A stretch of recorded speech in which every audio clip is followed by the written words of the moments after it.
Заштитата на шумите како природно национално богатство е еден од нашите приоритети во спроведувањето на политиките за одржливо стопанисување со шумите. Во таа насока, секој искуство од оваа област за нас е од исклучително значење.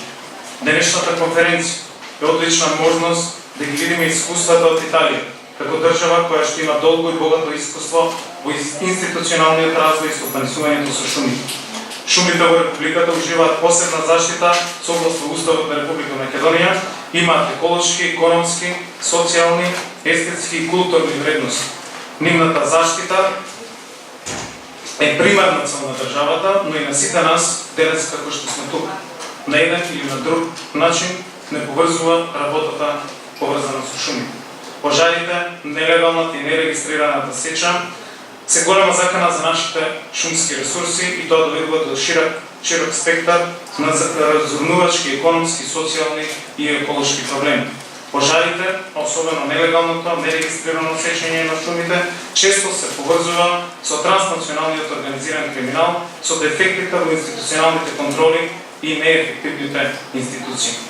Ефектите на бесправната сеча се широки, излегуваат и надвор од доменот на шумарскиот сектор и покрај другото вклучуваат социјални нарушувања и негативни економски влијанија, но и загуба на живеалиштата и биодиверзитетот, ерозија и деградација на земјиштето и така натаму.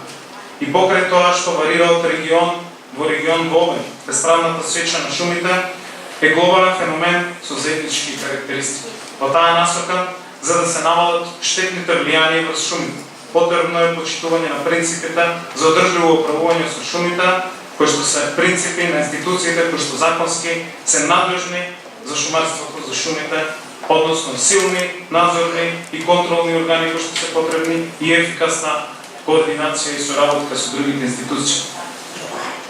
Во оваа клучна улога има неколку министерства во владата, меѓу кои Министерството за внатрешни работи, Министерството за земјоделство, но и останати служби, транспарентните постапки, како и силното владење на правото, ефикасниот судски систем кој што е потребен, вклучувајќи и тука и обвинителства, но и едуцирани и ангажирани граѓани пред себе.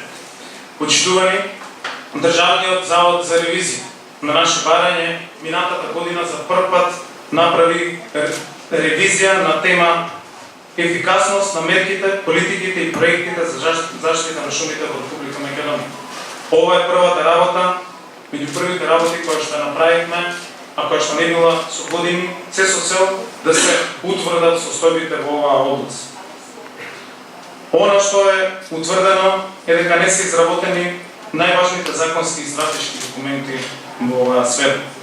Тоа што е добиено како помош од меѓународните институции, како проекти не се спроведувале целосно, не се вложувало воопшто во заштитата на шумите, во системите за следење на состојбата во шумите и шумарството, односно воопшто не се изградени процесите и на инвентаризација во катастарот, во информативниот систем. Односно се утврдува дека во последната деценија не се работело буквално ништо во делот на заштитата на шумите. Затоа и баравме со ревизорски извештај сето ова да го констатираме, за да носиме мерки и политики.